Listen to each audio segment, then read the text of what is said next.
a todas y todos. A nombre de las magistraturas que integran el Pleno de la Sala Superior del Tribunal Electoral del Poder Judicial de la Federación, de la Sala Regional Ciudad de México y del Tribunal Electoral del Estado de Morelos, agradecemos su interés y su presencia a quienes nos acompañan en este recinto, así como a quienes siguen la transmisión a través de nuestras plataformas institucionales. La presente actividad, denominada Taller de Análisis de Sentencias, es coordinada por la Dirección General de Relaciones Institucionales Nacionales en colaboración con el Tribunal Electoral del Estado de Morelos. En esta ocasión, el taller estará enfocado en el análisis de la resolución sub-JDC 150/2026, relacionada con los requisitos para ocupar una consejería del INE, diferencia entre candidaturas de elección judicial y las de otros poderes. Debido al carácter formal de la actividad, le solicitamos a las y los asistentes mantener sus celulares en modo silencio. Muchas gracias. A continuación, saludamos y agradecemos la presencia de quienes integran nuestro presidium. Alfredo Javier Arias Casas, magistrado presidente del Tribunal Electoral del Estado de Morelos.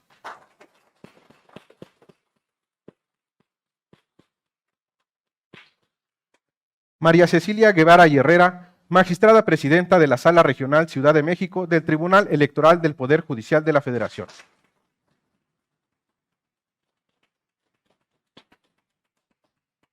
Ixchel Mendoza Aragón, magistrada de la Sala Regional Ciudad de México del Tribunal Electoral del Poder Judicial de la Federación.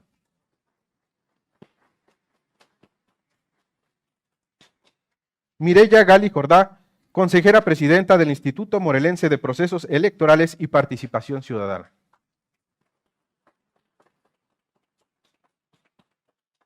Edgar Guerrero Aguirre, director general de Relaciones Institucionales Nacionales del Tribunal Electoral del Poder Judicial de la Federación.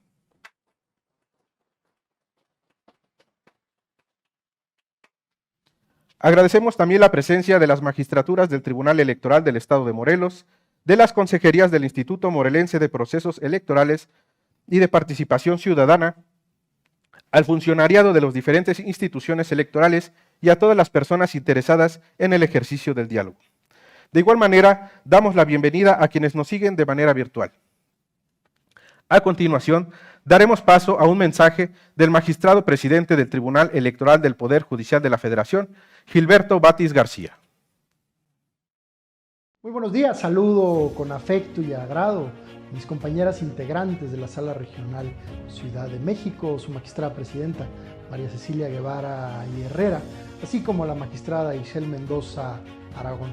De igual forma, al magistrado Alfredo Javier Arias Casas, presidente del Tribunal Electoral del Estado de Morelos, así como a la consejera presidenta Mireya Gali Jordá, ella presidenta del Instituto Morelense de Procesos Electorales y Participación Ciudadana, y también con el mismo agrado a nuestro director Edgar Guerrero Aguirre, encargado de la Dirección General de Relaciones Institucionales Nacionales de este Tribunal Electoral del Poder Judicial de la Federación, pero con afecto también y reconocimiento de quienes se encuentran ahí con nosotros, autoridades, servidoras, servidores públicos y interesados, amigos todos, en este faena que es para nosotros el derecho electoral y su cotidianeidad.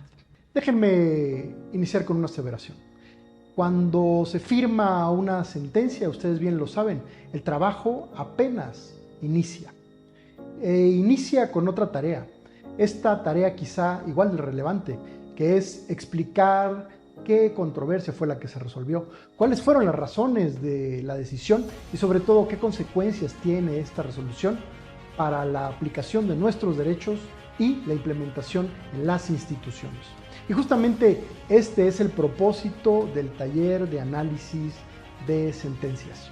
Hoy se estará analizando, estudiando, desdoblando el juicio de la ciudadanía 150 de esta anualidad 2026, que tendrá a bien explicar el maestro Rodrigo Quesada Gonsen, secretario instructor de mi ponencia. Se trata pues de una resolución relacionada con los requisitos necesarios para integrar el Consejo General del Instituto Nacional Electoral y con las diferencias entre las candidaturas derivadas de la elección judicial y aquellas que son correspondientes a otros poderes públicos. Este caso nos permite plantear una cuestión del mayor alcance. Este es cómo interpretar las nuevas realidades institucionales a partir de las reglas dadas por nuestra Constitución. Porque además de resolver una controversia, una sentencia interpreta normas, establece criterios y ofrece razones que pueden orientar las decisiones del porvenir. Por eso tiene tanto valor analizar estas sentencias y hacerlo así, públicamente, con apertura. La autoridad de un tribunal proviene de la Constitución, pero también la confianza de las decisiones depende de la calidad de nuestros argumentos y de nuestra capacidad para explicar los mismos con claridad de cara a la ciudadanía. Abrir las sentencias al análisis permite conocer qué decidió el tribunal, pero sobre todo comprender por qué lo decidió así. Esta es una práctica indispensable para la justicia sometida al escrutinio público y para una ciudadanía que tiene el derecho a conocer las razones de sus instituciones. Celebro este ejercicio y agradezco a quienes hoy participan en él. Comprender las razones de las resoluciones fortalece nuestra cultura constitucional y democrática. Que sea este, pues, el sentido de este recién encuentro. Y como siempre, bienvenidas todas y todos al Tribunal Electoral del Poder Judicial de la Federación. Muchas gracias.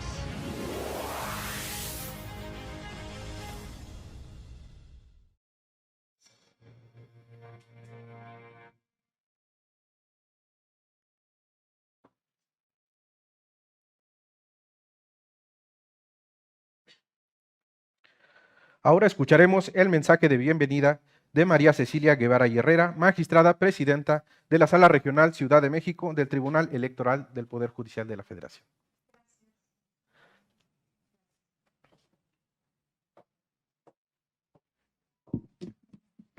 Gracias, buen día. Agradezco al Tribunal Electoral del Estado de Morelos la hospitalidad con la que nos recibe.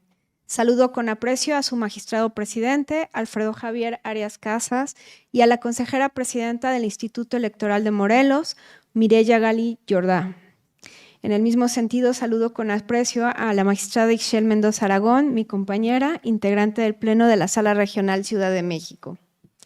En estos talleres de análisis, respaldados por las magistraturas de Sala Superior, expreso también mi reconocimiento al director general de Relaciones Institucionales Nacionales del Tribunal Electoral, maestro Edgar Guerrero Aguirre. Este taller ha sido posible gracias al trabajo constante de su equipo. Asimismo, saludo con gusto a las autoridades electorales, consejerías, magistraturas de este Tribunal Electoral.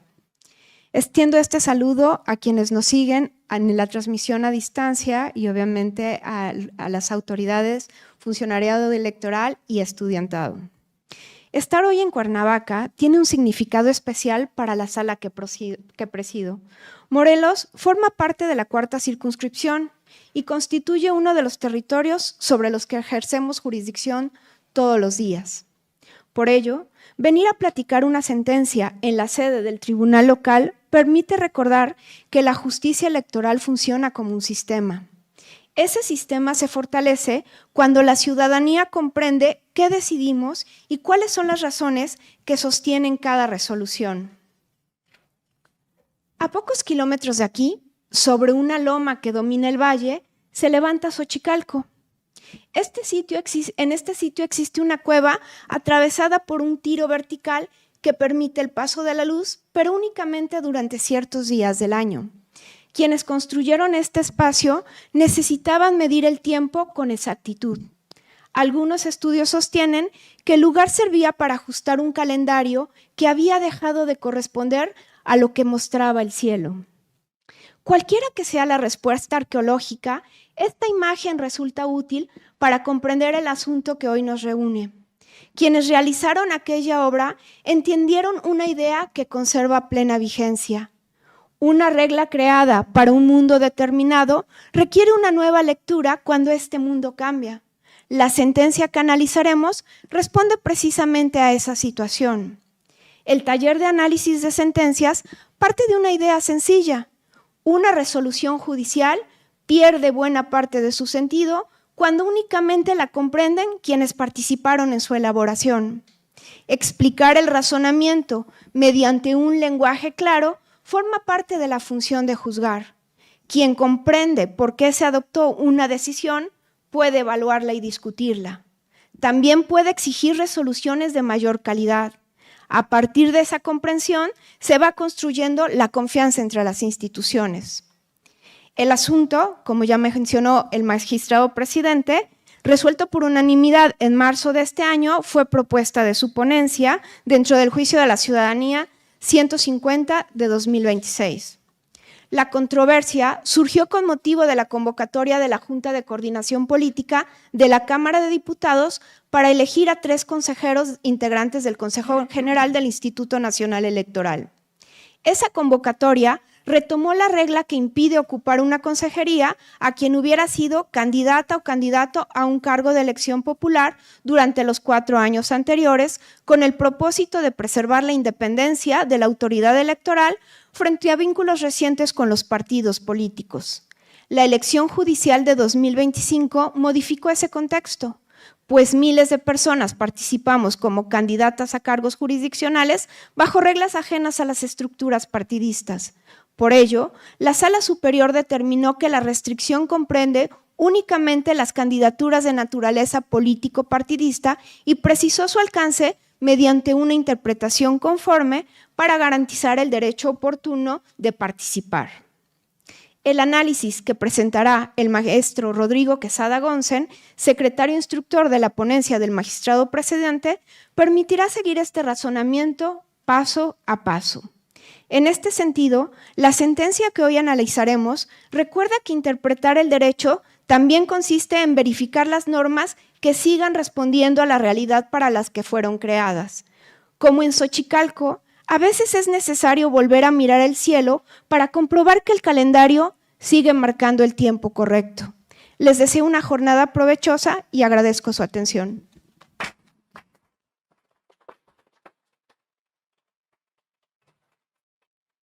Gracias por sus palabras, magistrada. Ahora tendrá el uso de la voz Mireya Gali Jordá, consejera presidenta del Instituto Morelense de Procesos Electorales y Participación Ciudadana.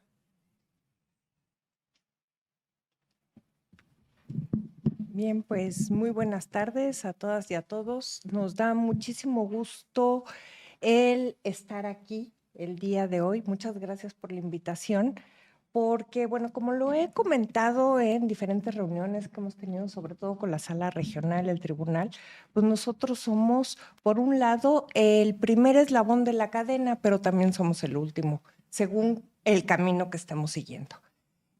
Somos el primer eslabón porque en la parte operativa, justamente en el Instituto Electoral, es en donde las cosas suceden. Y los análisis jurídicos correspondientes, bueno, pues ya es tarea de la Sala Regional o la Sala Superior.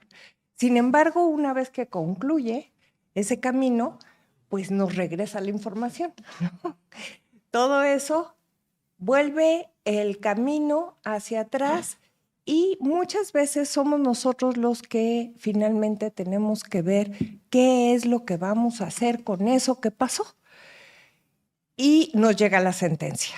En efecto, nos llega la sentencia y tenemos que leerla, entenderla e interpretarla. Y les habla una persona, yo soy física, yo no soy abogada.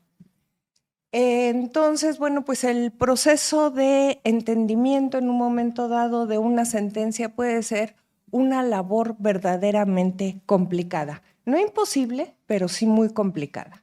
Y bueno, pues al lado de mis compañeras y compañeros abogados, que ellos en 1 o 2 horas pueden sacar las conclusiones correspondientes, pues quizá a mí me cueste 1 o 2 días el poder llegar a las mismas conclusiones. Y bueno, pues estos talleres evidentemente nos ayudan muchísimo porque ahí no se queda la sentencia. Nosotros esa sentencia muchas veces la tenemos que bajar a la ciudadanía. Sí, yo soy física, pero de alguna manera estoy trabajando en el ámbito electoral, entonces, bueno, tengo un conocimiento de la materia, pero la ciudadanía no la tiene. Y nosotros tenemos que hacer llegar esa información a la ciudadanía. Entonces, el que nosotros aprendamos, el que tengamos claro de qué manera podemos interpretar una sentencia, considero que es importantísimo. Y aquí no quiero dejar de lado el tema de que desde hace mucho tiempo, de hecho traigo aquí algunas fechas correspondientes y pues podemos hablar de esta década en donde pues ya se hizo prácticamente obligatorio el uso de un lenguaje ciudadano. Ese lenguaje ciudadano de verdad ha cambiado y nos ha ayudado muchísimo a que esas sentencias no tengan confusión, se puedan aplicar tal cual y que, bueno, pues sigamos trabajando en un Estado de Derecho que en el ámbito electoral creo que es lo más importante que tenemos. Entonces, de verdad, celebro esta oportunidad que nos dan para poder aprender este proceso de aprendizaje y muchísimas gracias a la Sala Regional, a la Sala Superior. Por favor, un saludo al presidente de parte de las consejeras y los consejeros del INPEPAC y muchas gracias, magistrado presidente del tribunal, era consejero. Gracias. Agradecemos sus palabras, consejera presidenta. Enseguida escucharemos el mensaje de bienvenida de Edgar Guerrero Aguirre, director general de Relaciones Institucionales Nacionales del Tribunal Electoral del Poder Judicial de la Federación. ¿Qué tal? Muy buenas tardes ya a todas y a todos ustedes. Quiero reiterar los agradecimientos, en primer lugar, a Alfredo Javier Arias Casas, presidente del Tribunal Electoral del Estado de Morelos, por toda su anfitrionía, por la posibilidad de abrirnos las puertas para poder realizar esta actividad. Agradecerle también a la consejera presidenta Mireya Gali, el que nos acompaña aquí en este taller, pero especialmente quiero agradecer una presencia que para nosotros reviste una gran importancia, que es la de la magistrada presidenta de la Sala Regional Ciudad de México, María Cecilia Guevara y Herrera, al igual que de la magistrada Ixel Mendoza Aragón, integrante también de la Sala Regional Ciudad de México y quien además es una morelense distinguida y fue presidenta de este órgano jurisdiccional. Muchas gracias también por acompañarnos. Agradecerle también a nuestro ponente, quien es parte de la ponencia del magistrado presidente Gilberto Batis, Rodrigo Quesada Gonsen, quien es además uno de los secretarios que tiene más tiempo dentro de la Sala Superior. Platicábamos hace algunos minutos y ha tenido la oportunidad de trabajar con las distintas integraciones que le han dado cuerpo a la Sala Superior desde que hace 30 años se fundó como parte del Poder Judicial en 1996. Estamos celebrando el 30 aniversario de formar parte del Poder Judicial de la Federación. A nombre del magistrado presidente Gilberto Batis, al igual que de la magistrada de la Sala Superior Mónica Aralí Soto Fregoso, quien es la impulsora y conceptualizadora de estas actividades, agradecerles a todas y a todos ustedes su presencia y decirles que para la Dirección General de Relaciones Institucionales Nacionales, una de sus actividades más importantes es la de los talleres de sentencias. ¿Por qué? Creo que podemos recoger de todo lo que dijeron mis antecesoras en la palabra, que las sentencias no son un producto terminado. Las sentencias son, en efecto, pues digamos que aquello que se emite con mayor conocimiento de los órganos jurisdiccionales, pero que no tiene sentido si solamente está orientado para resolver una controversia específica, sino que tiene que darse a conocer entre la sociedad para tener idea de cuál es su impacto, de cuál es su importancia y de cómo va gestando criterios a lo largo del tiempo para poder regir las determinaciones que toman los órganos jurisdiccionales, los órganos administrativos, pero también la ciudadanía, que es a quien va fundamentalmente orientada la resolución de las controversias para la defensa de los derechos político-electorales. de tal suerte que las sentencias inician un necesario recorrido no solamente en sus efectos directos, sino también para que se puedan conocer y para que la gente sepa qué tipo de derechos son los que se amparan, qué tipo de efectos puede tener en el tiempo. De esta manera es que estos talleres cobran importancia, el que podamos acercarnos a los estados de la República de manera presencial. Son pocas las oportunidades que existen para que estemos juntas y juntos quienes integramos a lo que yo denomino como la familia electoral, una actividad donde puede estar presente quien organiza las elecciones a nivel local, a través de los institutos electorales estatales, quienes se encargan de juzgar las controversias que surgen de primera instancia a través de los tribunales locales, las salas regionales, que es donde llega como tribunal de alzada, y finalmente la sala superior. Entonces, lo importante es que nos conozcan, que nos distingan, que sepan qué hacemos y a qué nos dedicamos, y parte de esa tarea es la que nosotros realizamos. Les agradezco mucho la posibilidad de que nos acompañen y les digo también que la Dirección General de Relaciones Institucionales Nacionales es el área de vinculación del Tribunal Electoral con la sociedad. Somos quienes nos encargamos de llevar el mensaje de lo que hace el tribunal, no solamente de la mano de los tribunales estatales electorales y los institutos locales, sino también hacia las universidades, las escuelas, las asociaciones y grupos de la sociedad civil, que tenemos una multiplicidad de actividades, no solamente los talleres de sentencia, sino los escuchatorios con juventudes, donde les damos la palabra para que puedan darnos sus puntos de vista acerca de la democracia, la justicia, la cultura de la legalidad, los derechos, que son tan importantes para cualquier tribunal, que tenemos actividades también como el Tribunal Electoral Infantil, que está por llegar ya a la culminación de sus inscripciones hacia el 28 de agosto y donde ya tenemos cerca de 5,900 niñas y niños inscritos que estarán participando y que podrán ser magistradas o magistrados electorales por un día, lo que muchos quieren y pocos logran. Podrán subirse a un pleno y podrán ser magistradas o magistrados electorales debatiendo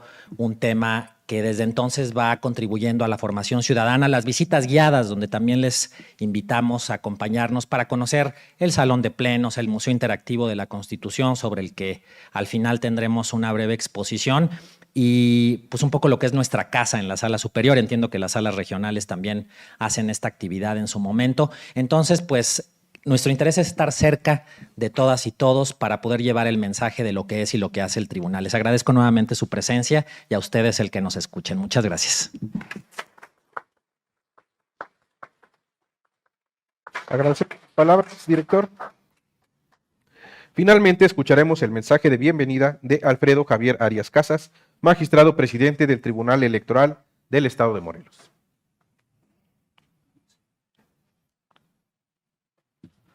Pues muy buenas tardes a todas y todos, bienvenidos a este su Tribunal Electoral del Estado de Morelos. Quiero agradecer la presencia, aunque ya se ha dicho en varias ocasiones, pero de nuestras compañeras magistradas de la Sala Regional Ciudad de México, magistrada Cecilia Guevara, magistrada Ishel Mendoza, de la consejera presidenta de nuestro órgano electoral local, del INPEPAC, consejera Mireya Gali, y por supuesto en representación también de la Sala Superior al maestro Edgar Guerrero. Me da gusto porque hoy está reunido todo el sistema electoral que habrá de participar en el proceso electoral que iniciará el próximo mes.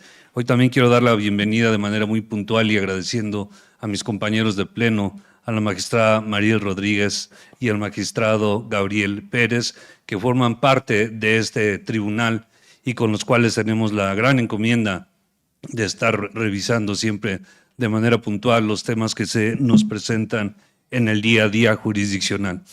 Para mí y para nosotros creo que es muy importante este tipo de eventos, sobre todo porque hay muchas generaciones de nuevos abogados que quieren conocer el derecho electoral y no saben por dónde empezar. Es muy difícil para muchos el tomar un código y solamente leer reglas que parecen trámites administrativos sin darse cuenta de la trascendencia de cada una de los supuestos jurídicos que contienen los códigos electorales, tanto a nivel local como federal, pero que además la trascendencia de la violación a cualquier parte de la normatividad electoral termina recayendo en estos órganos jurisdiccionales. Es importante para que se comprenda cuáles son los temas de la litis electoral y cuáles son los criterios de los cuales devienen muchas veces de reglas escritas, pero sobre todo hoy en día a través de los principios jurídicos de reglas no escritas, y eso hace más compleja la labor jurisdiccional electoral. Bienvenidos todos y bienvenidas a esta su casa, a este su tribunal. Maestro, pues agradecemos que nos hayan tomado en cuenta como sede para este evento y damos la bienvenida a todos nuevamente para que inicie el mismo. Gracias.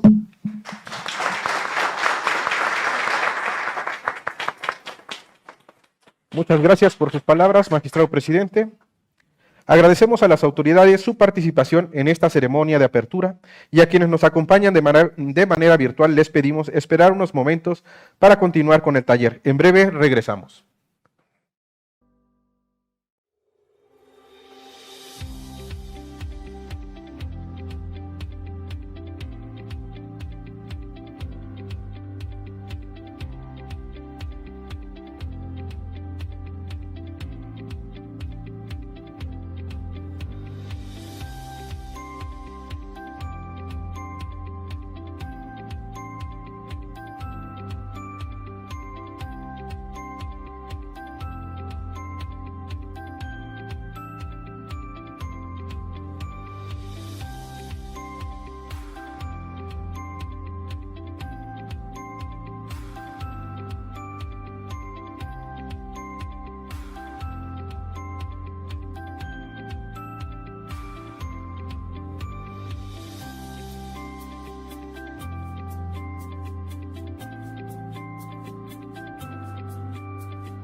el desarrollo de nuestra actividad, demos la bienvenida a nuestro ponente Rodrigo Quesada Gosen, secretario instructor adscrito a la ponencia del magistrado presidente del Tribunal Electoral del Poder Judicial de la Federación, Gilberto Batis Guzmán, de quien me permitiré leer una breve semblanza. Ha sido defensor y creyente de la democracia desde la adolescencia, participando en diversos movimientos sociales. Cursó la licenciatura en Derecho en la Facultad de Derecho de la Universidad Nacional Autónoma de México. Tiene experiencia en el ámbito jurisdiccional de más de 20 años, de los cuales 18 son en el Tribunal Electoral y 17 de ellos fungiendo como secretario de estudio y cuenta en las ponencias de los magistrados Flavio Guzmán Rivera, Indalfer Infante González, Felipe Alfredo Fuentes Barrera y actualmente con el magistrado presidente Gilberto Batis García, en donde se desempeña como secretario instructor. Es autor de diversas publicaciones, de artículos de libros especializados en materia electoral y ha asistido a varios cursos de actualización en materia jurídica con la finalidad de tener una continua preparación. Asimismo, ha sido ponente en diversas mesas. Adelante, el secretario tiene usted el uso de la voz para presentar el análisis de la sentencia sub JDC 150-2026, requisitos para ocupar una consejería del INE, diferencia entre candidaturas de elección judicial y de otros poderes. Gracias, muy buenos días a todas y todos. Un placer estar aquí con una hora muy alta. Primero agradecer la hospitalidad del Tribunal Electoral del Estado de Morelos, a su magistrado presidente, a las magistraturas, también la presencia de las consejerías del Instituto Electoral Local. Por supuesto, la sala regional no podía estar mejor representada a través de su presidente, de la magistrada Itzel, y por supuesto, de parte del magistrado Batis, un saludo para todos ustedes. ¿Por qué decía que es una cuestión con una vara muy alta? Muchas veces la capacidad de síntesis y de explicación de una sentencia no se mide en el tiempo en el que se da, sino con la precisión y las palabras exactas en un lenguaje ciudadano donde se pueda entender bien. La magistrada Cecilia hizo una explicación de la sentencia maravillosa.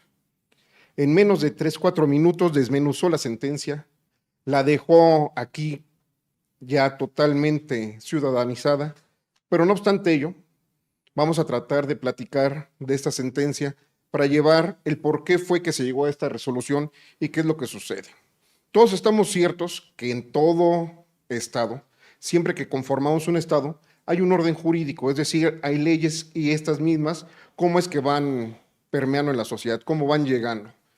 Y nosotros teníamos establecido un modelo en el cual los jueces, las juezas, las magistradas, los magistrados, las ministras y los ministros eran designados por el órgano legislativo, en algunos casos a propuesta de lo que era la Presidencia de la República, con aprobación del Senado, en otras de la Suprema Corte, con aprobación del Senado, y en otras a través de un proceso de un órgano especializado del Poder Judicial.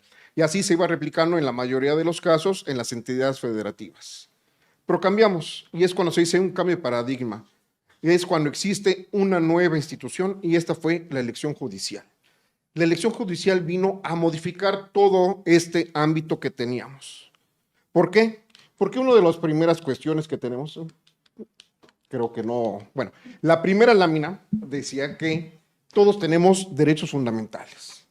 ¿Cuáles son los derechos fundamentales que tenemos? Pues por lo general escuchamos que tenemos el derecho a la vida, el derecho a la vivienda, derecho a la salud, pero hay derechos que tenemos y que muchas veces son inexplorados.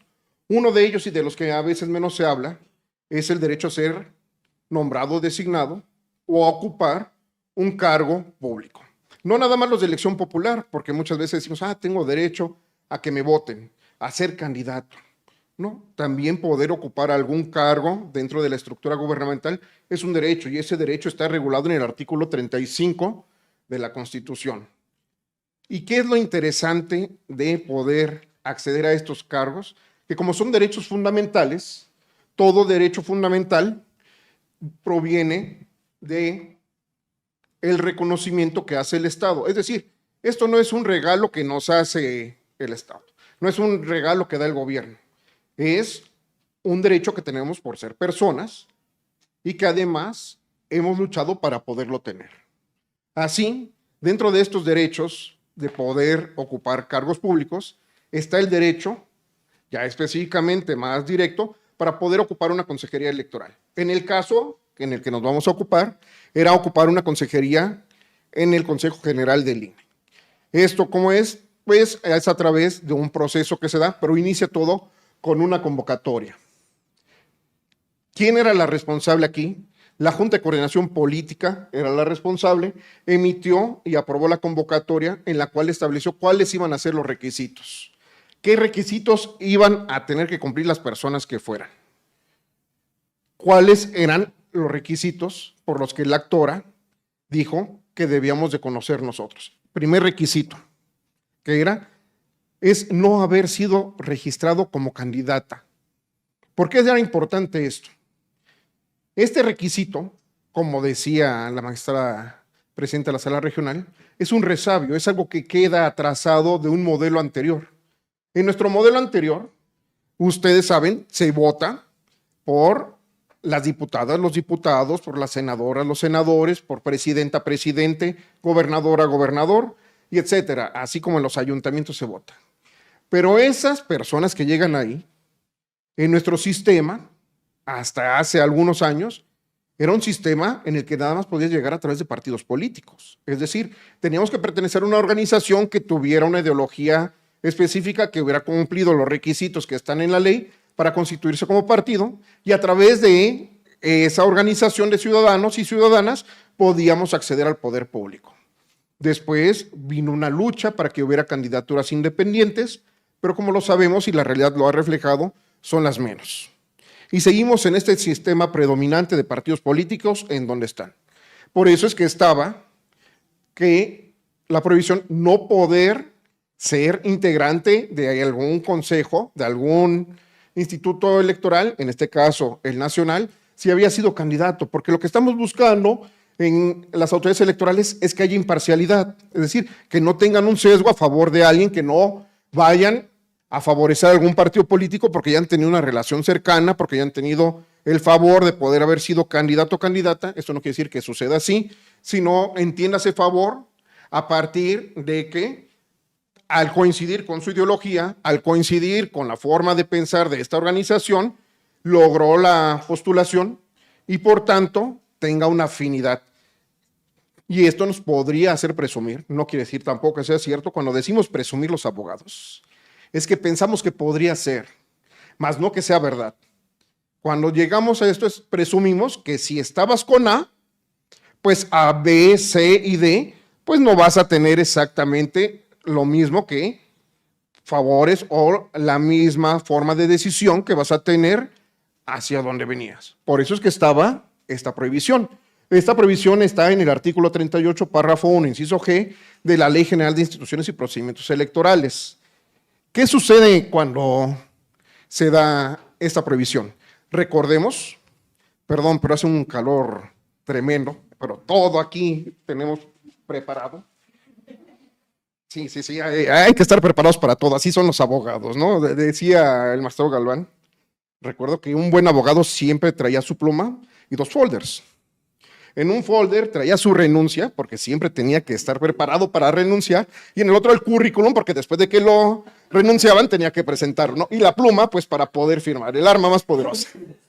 Entonces, siempre hay que estar preparados, y más en este hermoso estado de la eterna primavera. Para los que estamos en andropausia todavía es más complicado, pero bueno. Entonces, les platicaba, esto nació cuando se da esta reforma 2014 que se instituye el INE, y llegamos a esta parte. No queremos autoridades que tengan sesgos partidistas. Presumimos que quienes hayan sido candidatos o candidatas tienen ese sesgo partidista. Entonces lo prohibimos. Esto se reiteró para este proceso en el que se acaban de elegir las 3 consejerías en la convocatoria. Esto fue el origen que se dio. Pero ¿por qué la actora? ¿Por qué la actora demandó? Bueno, porque como ya les dije, con este nuevo paradigma, este cambio en la institución, en donde se da una elección judicial, ella participó, al igual que aquí nuestras magistradas de la Sala Regional Ciudad de México participaron y resultaron ganadoras. Ella participó, solamente que ella no resultó electa. Por tanto, ya tenía la calidad de candidata. Y el derecho existen algunas cuestiones que los abogados, sobre todo los que estudiamos ya hace bastantes años, tenemos muy marcado. ¿Qué sucede? Escuchamos una palabra y la queremos interpretar y aplicar de manera estricta, es decir, a rajatabla, como está, y decimos, no haber sido candidato o candidata. Fuiste candidata. Oye, pero es que hubo una reforma, esta reforma que se da a nivel nacional, que es trascendentísima, porque es la primera vez que la ciudadanía puede votar por sus autoridades jurisdiccionales. Yo me presenté, pero no se hizo la adecuación normativa prudente en todo el sistema. ¿Por qué digo prudente? Bueno, porque hay una cuestión que las candidaturas de la elección judicial van a compartir específicamente con lo que son las autoridades electorales administrativas. Y ahorita lo vamos a ver. ¿Qué es lo que tomó en cuenta el tribunal para poder resolver? Ya sé, por allá hay algunos jóvenes, lo traté de hacer lo más sencillo. Me gusta cambiar las reglas, no me gusta estar. Si tienen alguna duda en ese momento, por favor, interrumpan y vamos generando un diálogo, porque con esto creo que podremos tener una retroalimentación mayor y no quedarnos. Yo traté de hacer las preguntas para hacerlo más entendible qué es lo que había pasado. ¿Qué tomamos en cuenta? Uno, ya lo platicamos, hay derechos fundamentales, entre ellos el de acceder al cargo. Dos, ¿está previsto constitucionalmente? Sí. Está previsto en la Constitución política. Y tres, ¿cómo es este derecho? Nuestra Constitución es una Constitución muy diferente a las constituciones tradicionales. Si ustedes ven la Constitución, por ejemplo, norteamericana, donde comenzó, es una Constitución chiquitita, muy pequeña, en donde tiene nada más ciertas bases. Es cierto, ya sé que me van a decir los expertos que tengo que tomar como 6 o 7 tomos gigantescos para poder entenderla, porque se ha ido adecuando con toda la jurisprudencia que se va generando ya por el sistema de precedentes, pero la verdad es que su Constitución es pequeña, a diferencia de nuestra Constitución, que es muy grande, en donde por la idiosincrasia mexicana, es decir, por como somos los mexicanos, vamos, algunos decimos sobreregulando, pero vamos dejando cuestiones muy específicas de cómo es. Pero en el caso del derecho para acceder a cargos públicos, específicamente para lo que es acceder al cargo de consejero o consejero electoral del INE, es una cuestión nada más de base constitucional y de configuración legal. ¿Qué nos quiere decir que esto? Bueno, que en la Constitución se prevé que existe el derecho, se prevé cuál es el procedimiento básico, pero se deja todo a que el legislador, es decir, el Congreso, diputados, senadores, establezcan en la ley cómo es que se va a desarrollar. ¿Quiénes van a poderlo ejercer? Porque recordemos que los derechos, pues aunque seamos mayores de edad, tengamos 18 años, pues van teniendo accesos distintos porque hay calidades y cualidades específicas que se van requiriendo. En algunos casos la edad, en otros son cierta experiencia, y así vamos a encontrar. Entonces, ¿cómo, quiénes y en qué forma se puede ejercer? Eso se prevé en la ley, y eso está previsto en la LEGIPE. Eso es lo que quiere decir cuando encontremos o escuchemos a un abogado que dice es de base constitucional y configuración legal. Lo cierto es que en la Constitución nada se menciona y en la ley se desarrolla. En la ley se es muy específico. Creo que esta cuestión es básica y vamos avanzando en el sistema para poder entender este lenguaje complejo de los abogados. Así como los físicos ahorita decían que es, bueno, a mí también me cuesta entender de repente que el spin abajo, el spin arriba, para verlo de un quark en una física de partículas, y por más que han pasado 2 o 3 días, yo llevo 5 o 6 años tratando de leer y sigo sin entenderlo. Pero lo bueno es que con el derecho pueden pasar cuestiones distintas y podemos irlo desmenuzando. Por eso creo que la plática y la interrupción es algo que puede servirnos. Llegamos a un punto específico. Cuando nosotros hablamos de que tenemos un derecho, por lo general pensamos que ese derecho siempre va a poder ser ejercido y lo vamos a tener para siempre y como debe de ser y hacer lo que queramos. Me acuerdo mucho que cuando tomaba clases de derecho en derecho romano, nos decían que había en el derecho romano el jus abutendi. Ya sé que parece palabra de Harry Potter, pero les prometo que nadie va a levitar aquí, ni va a pasar nada. Simple y sencillamente son estas cuestiones que tenemos. Y es el derecho a abusar. Esto se daba en el derecho de propiedad. Los romanos lo veían como hasta para poder destruir la cosa. Eres dueño en tan absoluto que la puedes destruir. Y actualmente hemos entendido que no se pueden destruir las cosas o no pueden llegar a ser así porque hay límites. Entonces no tenemos derechos absolutos. Es totalmente falso que si yo tengo un derecho puedo hacer lo que yo quiera, no es cierto. Hay limitaciones, tanto limitaciones constitucionales como limitaciones legales. En este caso, las limitaciones, como ya vimos, porque es de base constitucional el derecho, nada más está previsto el derecho, pero las limitaciones van a estar previstas en la ley. ¿Y cuál es la que tenemos en el caso prevista en la ley? Pues es el de haber sido candidata, que es el que vamos a revisar. ¿Y esto es revisable? Sí, claro que es revisable. Toda restricción que esté prevista en ley puede ser revisable por el órgano facultado. ¿Quiénes son los órganos facultados? Vamos a encontrar en unos casos la Suprema Corte, en otros casos el Tribunal Electoral y en otros los tribunales locales. No me voy a meter porque va a ser muy complejo decir cada uno, pero en el caso, el Tribunal Electoral con facultades pudo revisar el artículo, sí. ¿Por qué lo pudo revisar? Porque cuando esta restricción no existe a nivel constitucional, y lo que se hace es un control de constitucionalidad, es decir, comparando la norma con la Constitución y no existe la restricción, podemos ver cómo es esta restricción. ¿Y qué hemos hecho nosotros para tomarlo? Hemos partido no solamente de este aspecto de confronta con la Constitución, sino también con otros tratados o instrumentos internacionales. Así tenemos la Convención Americana, en la cual se establece que para derechos políticos, recordemos, cuando hablamos de derechos fundamentales, hablamos de derechos humanos, pero también hablamos de derechos políticos y electorales, y político-electorales. Cuando hablamos de estos derechos, están incluidos desde la primera generación, para que no lo demos. No se me olvida que existía una jurisprudencia de la Suprema Corte que decía que no eran, pero con todo respeto para la Suprema Corte, esa jurisprudencia estaba mal. Por supuesto que son derechos humanos y son derechos fundamentales. Y entonces, ¿qué es lo que pasa cuando vamos a nivel interamericano? Vemos que podemos revisar las restricciones. ¿Por qué? Porque los estados pueden imponerlas válidamente, pero no puede ser cualquier restricción.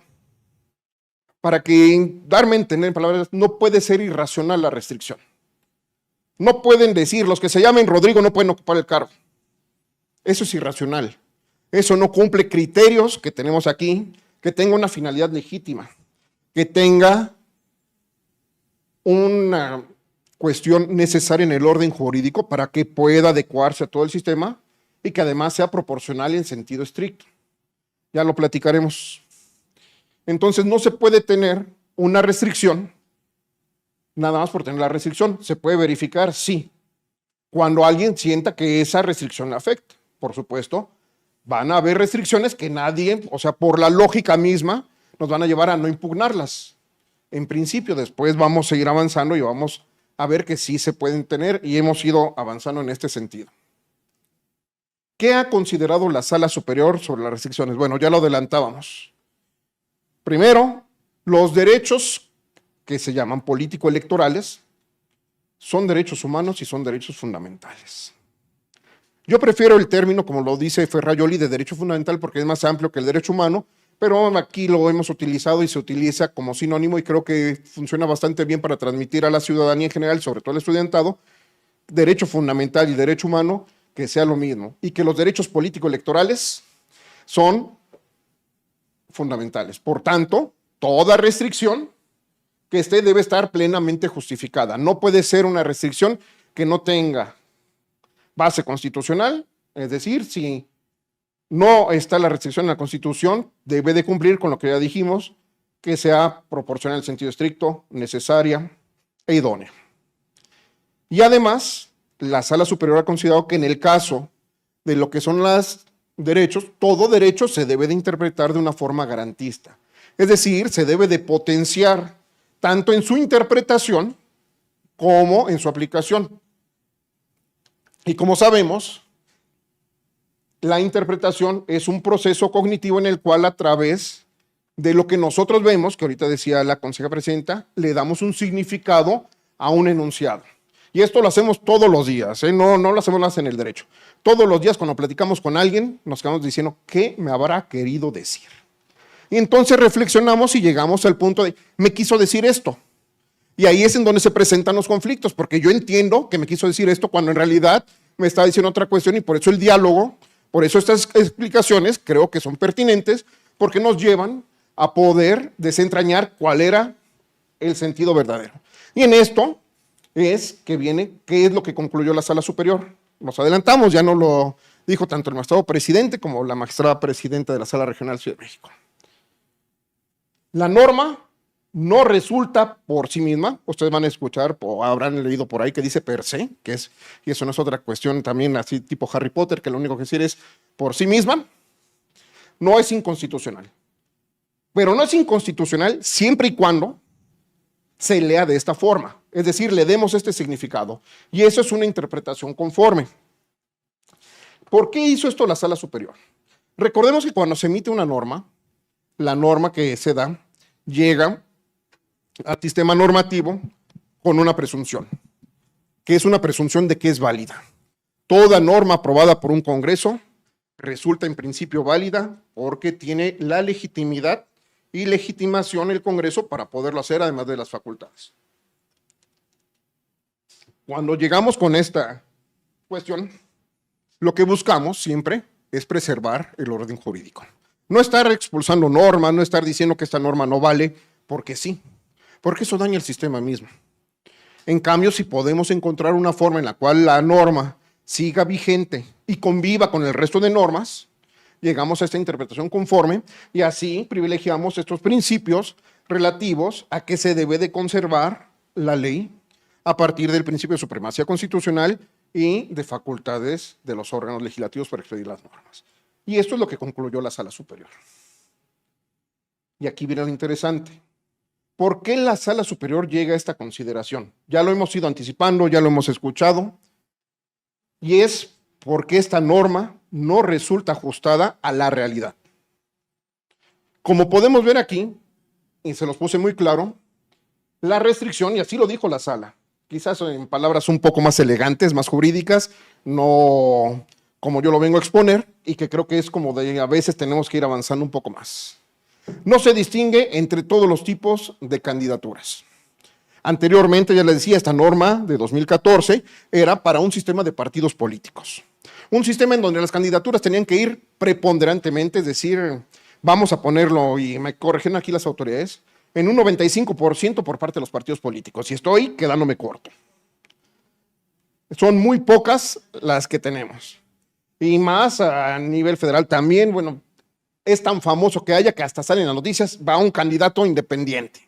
O sea, es como cuando éramos jóvenes, algunos que íbamos a algunas partes de la República, nos encantaba, que había un accidente, hasta salía en el periódico. No me lo van a creer, pero salía en el periódico que hubo un accidente en tal lado. Decía uno, ay no, ¿cómo?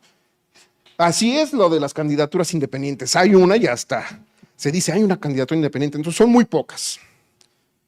Entonces, como estamos en un sistema de partidos políticos, esta norma, les decía, responde porque las autoridades electorales, sobre todo las administrativas, que son las primeras, que son las que van a organizar todo el proceso, y no me dejarán mentir, deben de ser imparciales. Es decir, no deben de estar a favor o en contra de alguien. No nada más a favor, puedo estar en contra de alguien y a favor de nadie. No, deben de ser imparciales. La ley se debe de aplicar conforme está establecido en un principio de igualdad. Esto que tenemos aquí no se previó, porque con este cambio de paradigma de la elección judicial que vino a resquebrajar todo el sistema anterior, en donde la ciudadanía nos pudimos proponer para asumir un cargo en el Poder Judicial, se nos exigió que no fuéramos parte de partidos políticos. No se les permitió a los partidos políticos participar. Entonces, este cambio de paradigma llevó a que no se tomara en cuenta esto en la restricción y que la Junta de Coordinación Política aprobara una convocatoria no adecuada a la realidad. ¿Por qué?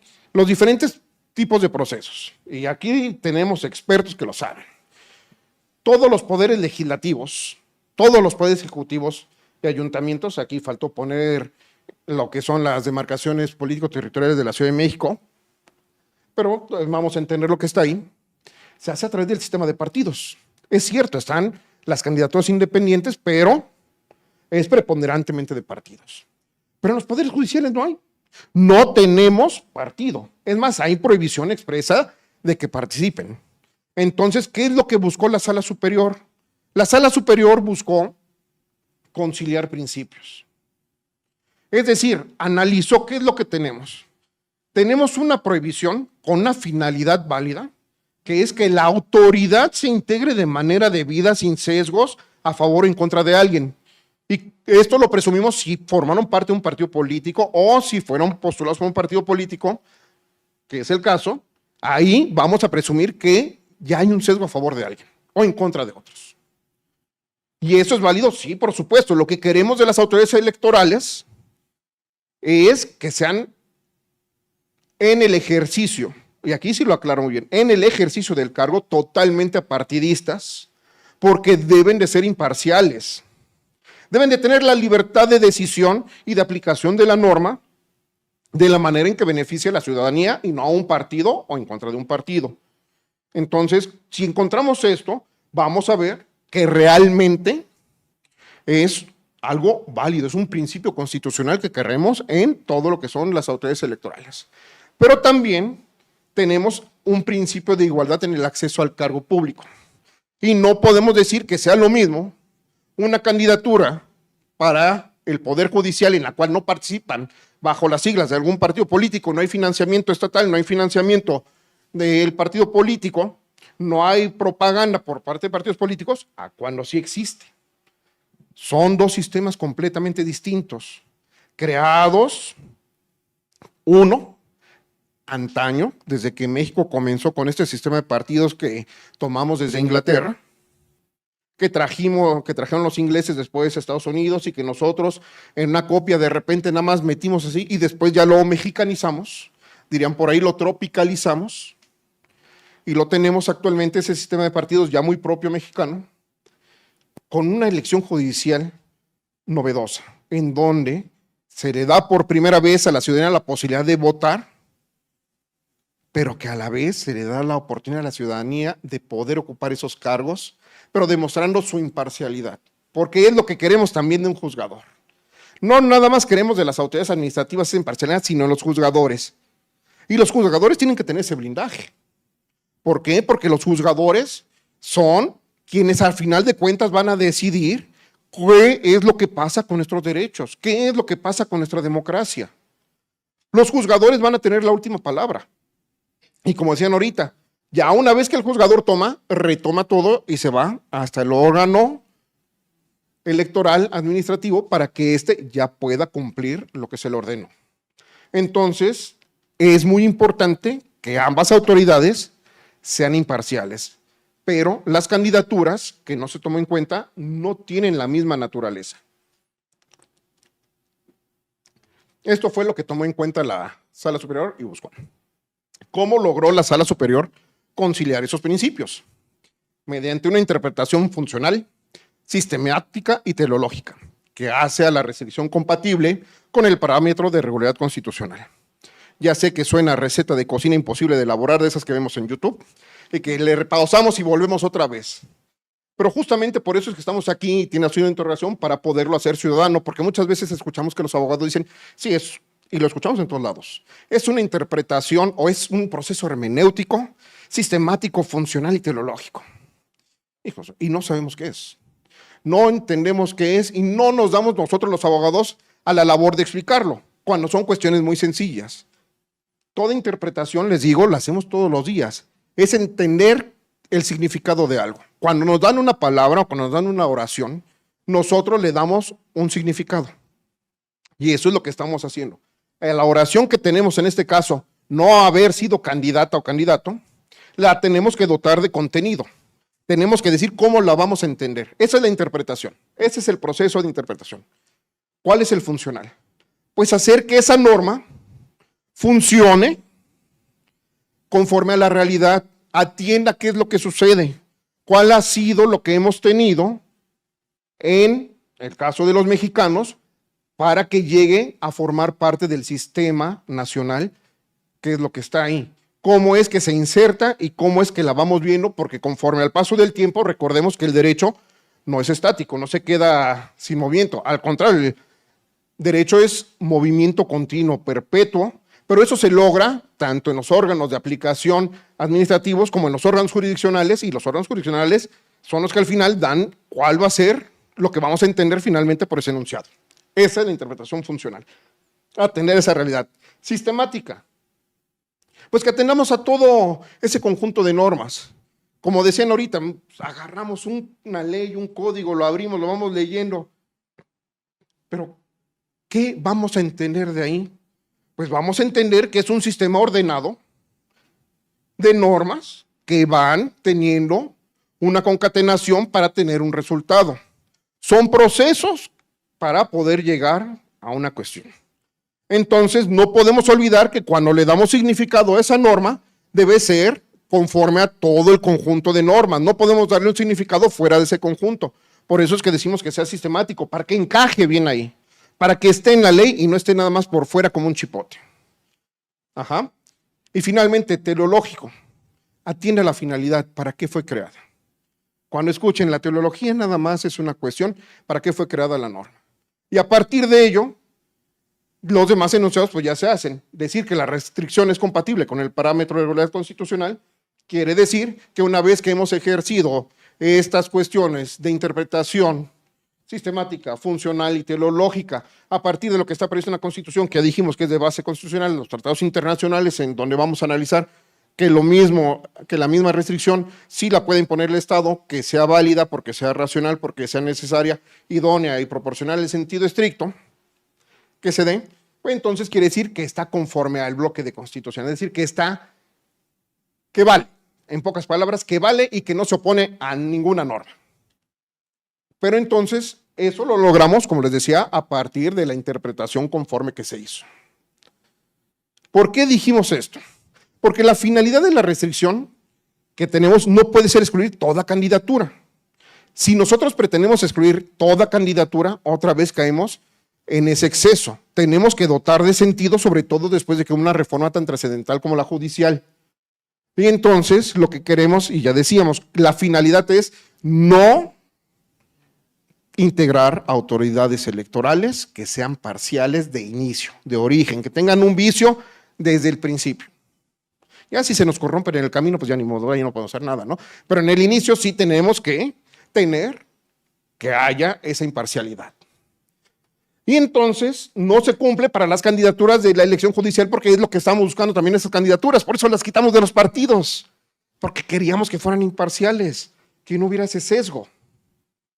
Y todas las candidaturas estuvieron alejadas de eso, no fueron propuestas, lo que quiere decir que al carecer de vínculos partidistas, la restricción debe ser entendida nada más para las candidaturas que tengan vínculos partidistas.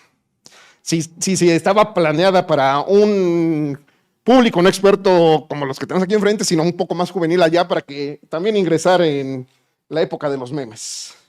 Aquí lo tenemos, ¿no?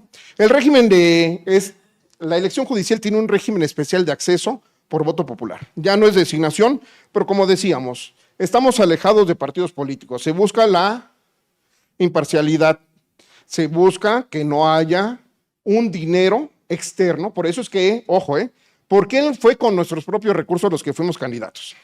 Porque no querían que alguien nos financiara, no querían que le debiéramos el favor, y no quiere decir que haya sido ni que nada, pero por ejemplo, como pasa en Estados Unidos, si nace un ejemplo, AT&T, ¿no? No querían que le debiéramos el favor a Grupo Carso, porque pues con todo el dinero que tienen no habían podido impulsar y podría haber una... No, lo que se quiso es que fuera auténticamente ciudadana, que fuera con propios recursos para que no tuvieran factores externos y buscando la imparcialidad. Entonces este cambio que hubo en el Poder Judicial por voto popular para ser electos también influyó en que las candidaturas tuvieran esa garantía. Entonces, ¿es diferente a las de los partidos? Sí, porque a los partidos les da dinero el Estado. Y además pueden obtener financiamiento privado. Y además los partidos tienen una ideología, se conjuntan personas que piensan más o menos similar para formar una asociación y poder llegar al ejercicio del poder, pero con una agenda específica. Y que lo podemos poner, como se ha dicho tradicionalmente desde la Revolución Francesa, derecha, centro, izquierda, con todas las mezclas que haya por ahí, pero lo más tradicional que van a escuchar es eso. Entonces, con eso, o como nos lo traen en el siglo XIX, con liberales y conservadores. Pero son porque son personas que piensan igual, por eso conforman partidos. Y aquí no. Aquí eran personas que querían ser independientes, juzgadoras independientes, trabajando al favor de la población. Y es lo que buscamos en las autoridades electorales también administrativas. Independientes, imparciales y que trabajen a favor de la ciudadanía y no de un partido o partidos en específico. Recordemos, las candidaturas del Poder Judicial no tienen representación política, eso ya lo definió la Sala Superior. No es lo mismo que yo llegue en un proceso político para ser legislador y que tenga una representación política y que represente a un sector de la población con una agenda específica, a que me hayan votado para ser juzgador porque yo no voy a llevar la agenda específica ni voy a cumplir con porque yo no podía prometer para un sector especial. Tampoco voy a resolver a favor nada más de los que votaron por mí. No. Esta tiene una diferenciación y por eso es que no hay representación política, es para integrar autoridades jurisdiccionales imparciales. Y ya lo decíamos, los partidos tienen la prohibición de poder participar en la elección judicial. ¿Qué efectos tuvo? Ya estamos por concluir. Ya el calor es tremendo, ya lo sé, me estoy derritiendo, sé que ustedes también, y estamos a nada de concluir. La norma es constitucional, sí, ya platicamos, conforme a una interpretación conforme, la cual ya quedó completamente aclarada, y si hay dudas, vamos a ir ya en un momento para esto. La limitación solamente aplica a las candidaturas de partidos políticos, no aplica para las del Poder Judicial. ¿Y cuál fue la sentencia? Pues la sentencia tuvo un efecto intercomunis. ¿Qué quiere decir eso? Tenemos en la sentencia, si se lo explico rapidísimo, un efecto particular en donde nada más a quien pide la sentencia, quien va y pide, le beneficia. Y tenemos unas sentencias tradicionalmente consideradas erga omnes que afectan a todos, como las sentencias de acciones de inconstitucionalidad en donde la norma se expulsa. Pero tenemos unas sentencias intercomunis, que es decir, a quienes están en situaciones jurídicas similares, les aplica también. Por eso aquí están los tres Spideys. Porque no son el mismo, pero son igual. Es como el doctor Simi, ¿no? Y no me está pagando el doctor Simi. Entonces, a todos los que sean parecidos, similares, les va a beneficiar esa sentencia. Y aquí tenemos que a todas las candidaturas que participaron en el proceso de elección judicial se extendieron los efectos. Por lo tanto, la sala modificó la convocatoria, ordenó la JUCO por la modificación, la emisión de una nueva convocatoria en la que se previera que no iba a aplicar esta restricción para las candidaturas de elección popular. Reflexiones finales son de ustedes, les agradezco, disculparán, estoy derritiéndome, se están derritiendo aquí también, y a sus órdenes, espero haberlo traído en un lenguaje ciudadano, haber explicado esta sentencia con una vara muy alta, porque tanto el magistrado presidente como la magistrada presidenta de la sala regional ya habían hecho esto en 2-3 minutos, que es algo que decía mi querido maestro Guillermo Flores Margadant. Lo que yo acabo de hacer es lo que una persona inteligente hace en 2 minutos si fueron ellos. Así que robé un poco de su tiempo, pero estoy aquí por cualquier cuestión que tengan de preguntas y demás. Muchas gracias.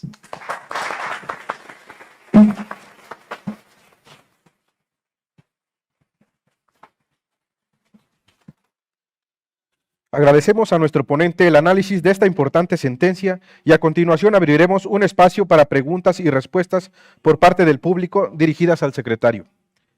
Si alguien desea hacer alguna pregunta, por favor levante la mano y se le acercará el micrófono. Les pido mencionar su nombre y la pregunta.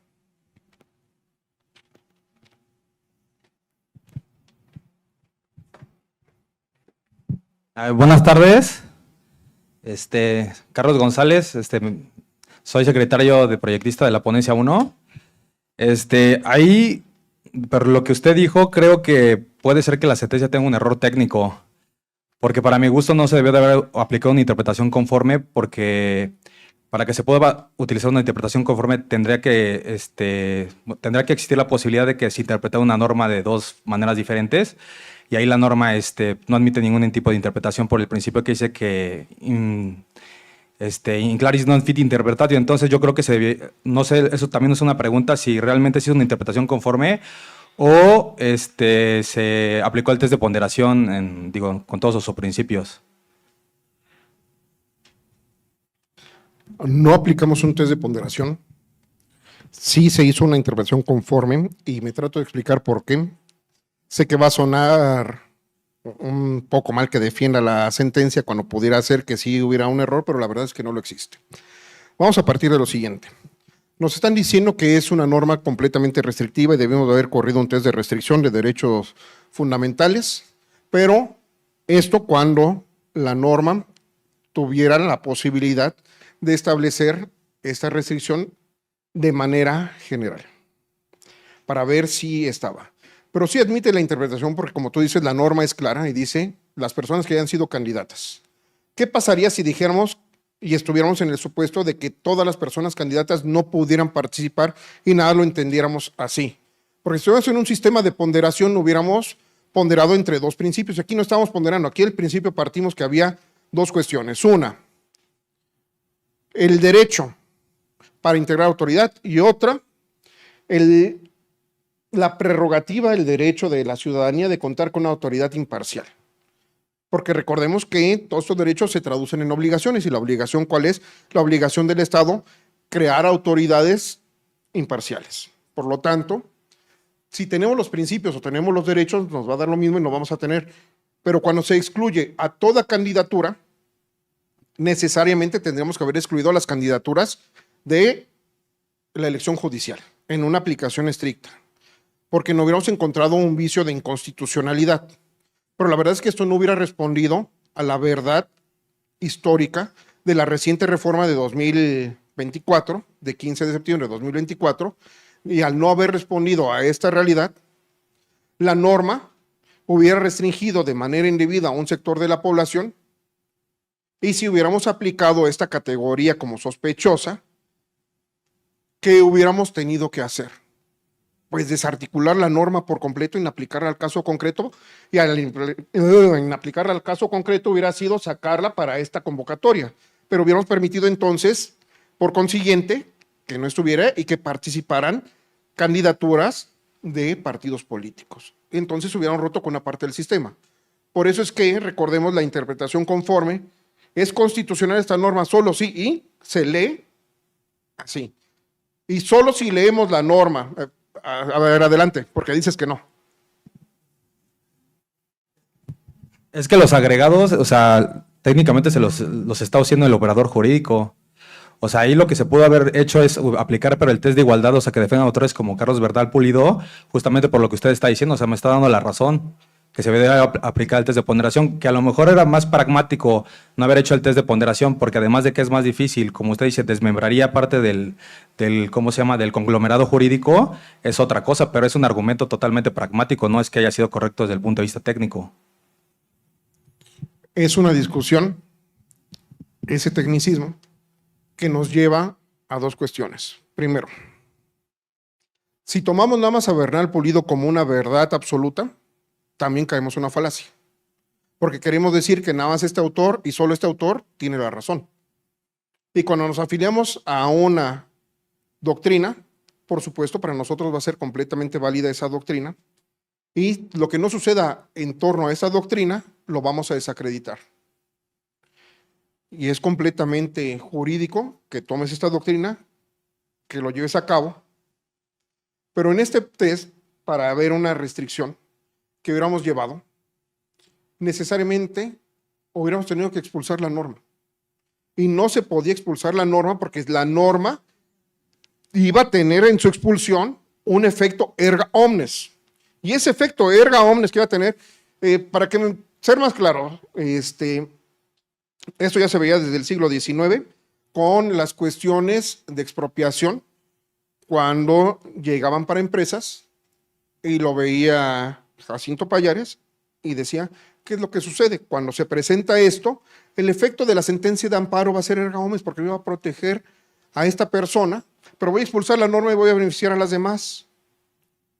Ese efecto parcial que tenemos en el juicio de amparo que estoy refiriendo, iba a traer beneficio para personas que no lo habían demandado, y entonces estaríamos rompiendo el principio Otero de relatividad de las sentencias que se había previsto durante el siglo XIX.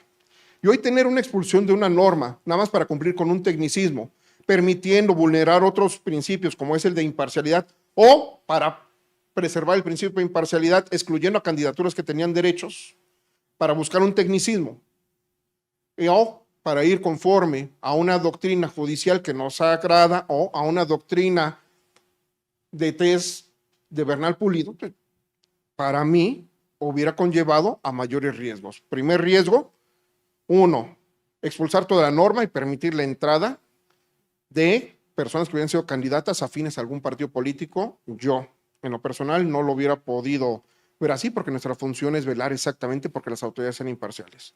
O 2, no permitir la participación de las personas que hubieran estado en la elección judicial porque eran candidatas, y vamos a hacer una interpretación estricta de la norma, y como dice candidatas, si no permite otra interpretación, tenerla y quedarnos ahí, tampoco lo hubiera podido ver. Y entre las diferentes herramientas que están, también se nos permite, y eso es por la Suprema Corte, la interpretación conforme, y con esta interpretación tratamos de preservar tanto principios como derechos, distinguiendo, y por eso la trascendencia de las sentencias que se comentan a veces, esta sentencia es muy sencilla. No, parece que no tiene gran trascendencia.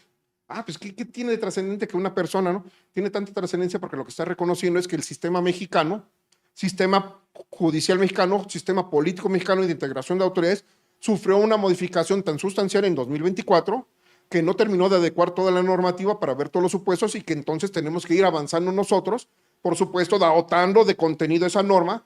Tú dices modificándola, yo digo complementando, porque hubo una laguna, porque no se previó si iban a aplicar o no para esas candidaturas que estaba, y eso estaba permitido. Ahora, podemos pasar aquí discutiendo en si es esto o es aquello.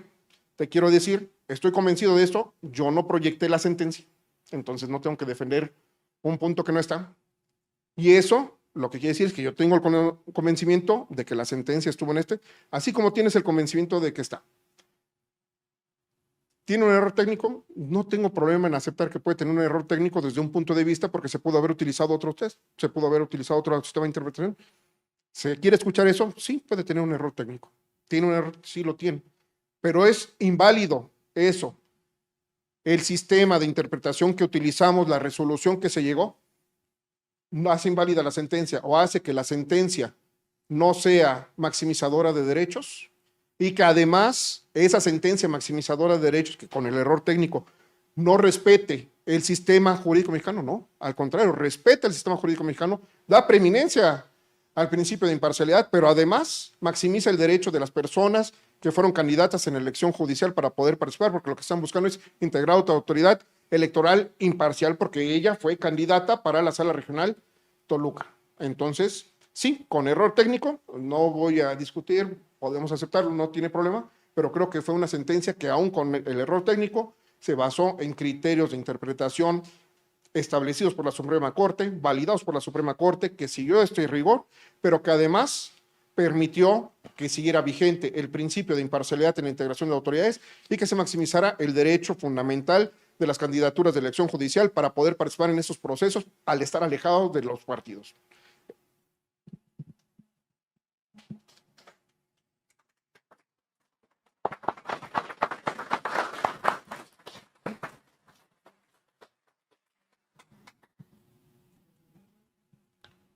¿Alguien más?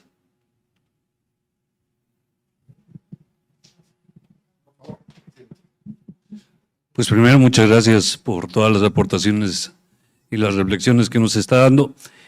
Partiendo, y yo sé que va a ser una opinión a título personal, no implicará un posicionamiento oficial, pero desde el análisis que hizo de esta sentencia y los parámetros a través de los cuales se determinó que las candidaturas o los candidatos que participaron a la elección judicial tienen una naturaleza muy distinta por cuanto a quienes los impulsan, o los programas, la agenda, como lo comentaba, particularidades que no les son propias, como si son de los para otros cargos a poderes. Veía en las láminas que los candidatos independientes, al parecer, todavía siguen en la misma bolsa que los candidatos de partidos. Entonces quisiera saber, porque finalmente, pues la independencia implica precisamente que ellos no dependen de un partido, que incluso pueden tener hasta cargas procesales mayores para poder acceder a la calificación de candidato como tal. Pero quisiera saber si desde su consideración, insisto, no es un posicionamiento, pero sí nos sirve a nosotros en lo particular para hacer reflexiones, si desde su consideración estas características aplicarían para ellos porque estamos en la antesala de un proceso electoral. Gracias, magistrado presidente. Primero, aquí se me va a pegar a la fórmula Otero. No tuvimos el caso concreto, por eso no nos pronunciamos. Es lo primero, ¿no? Hay algunas cuestiones marginales que se dijeron en la sentencia sobre candidatos independientes, no tuvimos el caso concreto, no nos pronunciamos. ¿Y por qué todavía es más complejo? ¿Y por qué es más complejo? Si participaste como candidato independiente, por supuesto se entiende alejado del partido, ¿no? Pero ¿qué tanto fue la purificación que tuviste del partido? ¿Y por qué hablo de purificación? Porque ustedes saben que, por ejemplo, se dice, debes de pasar 5 años habiendo separado del partido en algunas 3 y se va campechaneando. Entonces, de repente, mágicamente, cuando cumples 3 años, cae una cuestión de purificación divina sobre ti y te permite ya ser imparcial. Mágicamente llega esa luz divina y ya eres imparcial. Ayer no, y hoy sí. Pero ni modo, es lo que se ha establecido así. Pero con esto tenemos casos, no se lo quisieron dar en el partido A. Se fue y la buscó en el B y no se la quiso dar el B. Pero todavía está en tiempo y se va por la independiente. Es un caso, como es tan sui generis, tan casuístico esto, creo que tendríamos que verlo así al caso concreto cómo se va presentando. Porque podemos tener personas que sean o que lleven años auténticamente, y esto no quiere decir que vaya a ser, pero voy a poner ejemplos quizás con nombres, ¿no? Cloutier Rijo, ¿cuántas veces ya se ha presentado como candidato independiente? ¿Podríamos tener ya un sesgo? No lo sé. Pero por lo menos ya tenemos una trayectoria de candidato independiente. Kumamoto se había presentado también como candidatura independiente, había nacido como independiente, pero terminó ya en partido político. Entonces, estas cuestiones, creo que cuando vamos para el Poder Judicial, pues partimos de que como no está impulsando, no hay dinero y demás, pero si te presentaste como candidato independiente y son 6 años que han pasado y te dicen 4 años no haber sido, pues aunque estuvieras en un partido, si ya hace 6 años te postulaste, podrías estar, aunque hubieras estado en un partido. Pero si te presentaste como independiente, pero tienes esta afiliación anterior, pues hay otras normas, porque ahorita nada más estamos analizando la concerniente a la candidatura, en mi concepción, sin que comprometa, ahora sí que sin que comprometa y nada más a nivel secretarial, dice por ahí, cuando se hace, ¿no? A nivel secretarial, sin que comprometa el criterio del magistrado, bueno, tengo se ríen porque ¿a poco no llegan ustedes y le dicen, oye, te paso esta observación, pero es a nivel secretario, no compromete el criterio, pero mira, ahí se extiende 1, 2, 3 horas, pero no. La verdad es que yo creo que si se presentó dentro del periodo como candidato independiente, en principio deberíamos de seguir las reglas que tenemos en esta sentencia, porque lo que encontraríamos sería que no habría una presunción de violación al principio de imparcialidad. Pero claro, habrá que ver las características propias y casuísticas para ver cómo es que tenía, porque que yo me haya presentado como candidato independiente no quiere decir que esté desvinculado del partido o que haya perdido mi afiliación, porque muchas veces siguen afiliados y no se van por la candidatura, y como no es causa de supresión de la militancia el haber participado como candidato independiente, sino participar por otra fuerza política, entonces puedes seguir en el partido y tener esta vinculación con el partido y romper el principio de imparcialidad. Por eso es que decía, en principio, en cuanto a este requisito, pues podría cumplirse, pero habría que ver los demás requisitos para preservar la imparcialidad. Y creo que ahí nos quedaremos. A nivel secretarial, otra vez reitero.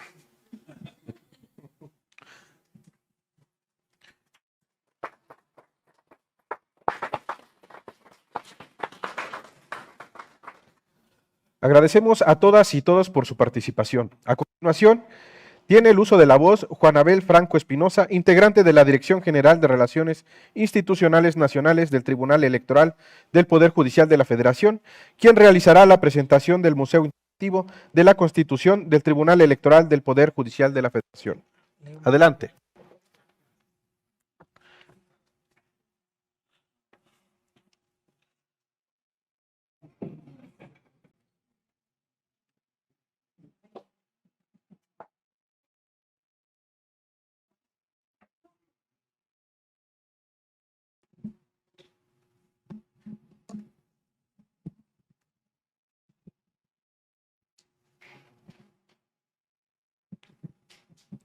Sí, buenas tardes a todas y a todos.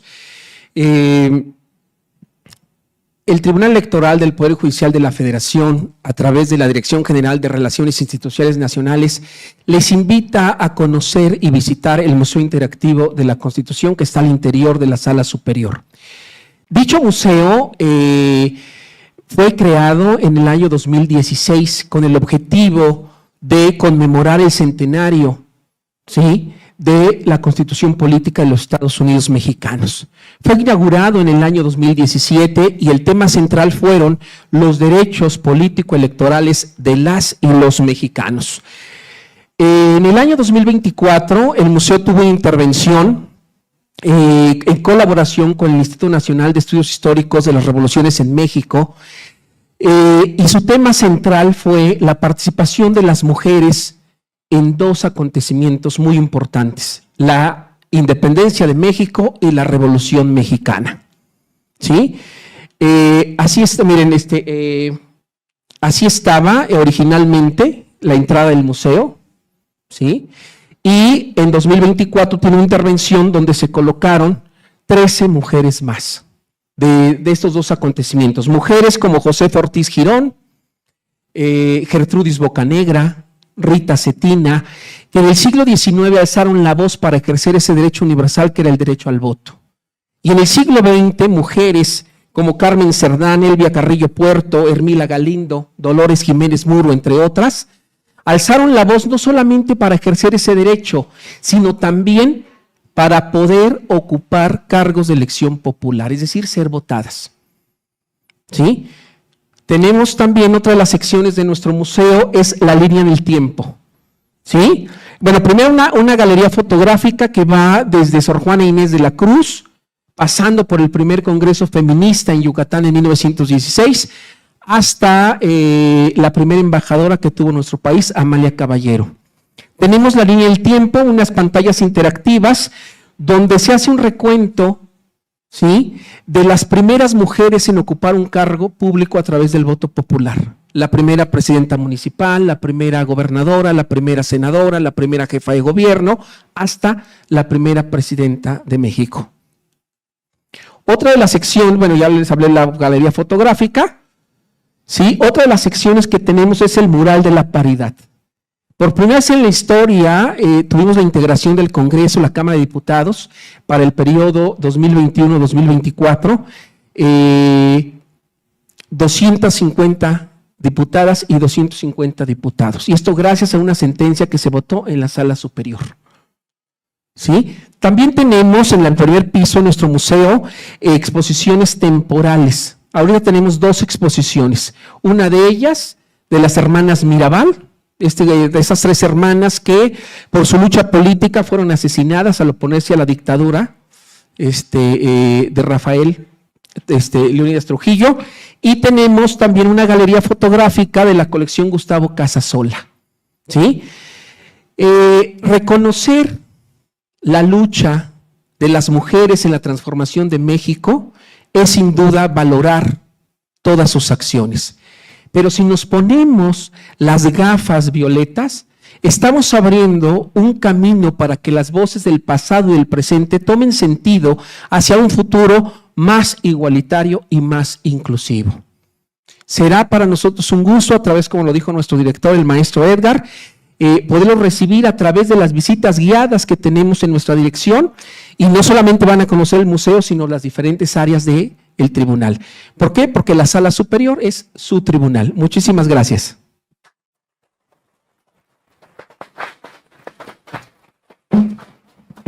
Muchas gracias. El Tribunal Electoral del Poder Judicial de la Federación, a través de la Dirección General de Relaciones Institucionales Nacionales, en colaboración con el Tribunal Electoral del Estado de Morelos, les agradece a todas y todos su participación de manera presencial y también virtual en este taller de análisis de sentencias. El envío de las constancias se hará llegar a los correos que nos proporcionaron las personas que asistieron de manera presencial y se entregarán y que entregaron su encuesta, que se les compartió en la mesa de registro. De nuevo agradecemos su presencia, deseándoles una excelente tarde. Muchas gracias. Hasta luego.